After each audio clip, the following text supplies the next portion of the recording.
بسم الله الرحمن الرحيم.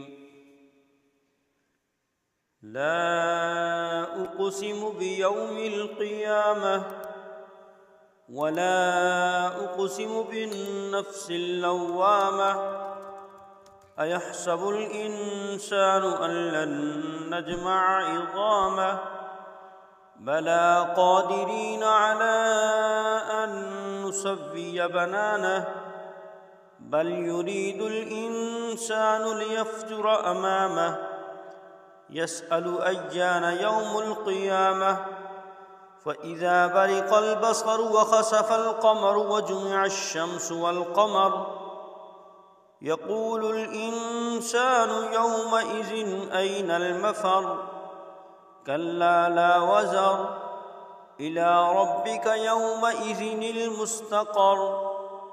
ينبأ الإنسان يومئذ بما قدم وأخر بل الإنسان على نفسه بصيرة ولو ألقى معاذيره.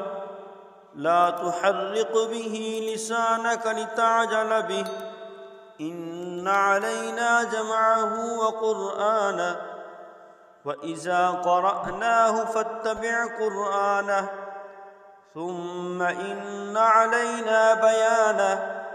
كلا بل تحبون العاجلة وتذرون الآخرة وجوه يومئذ ناظرة إلى ربها ناظرة ووجوه يومئذ باسرة تظن أن يفعل بها فاقرة.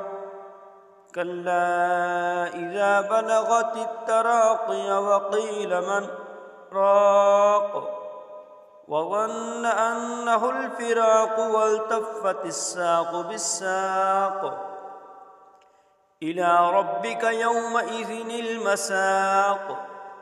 فلا صدق ولا صلى ولكن كذب وتولى ثم ذهب إلى أهله يتمطى أولى لك فأولى ثم أولى لك فأولى.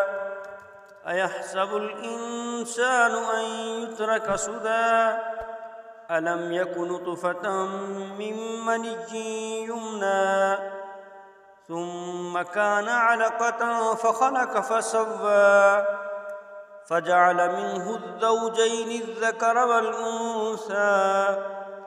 أليس ذلك بقادر على أن يحيي الموتى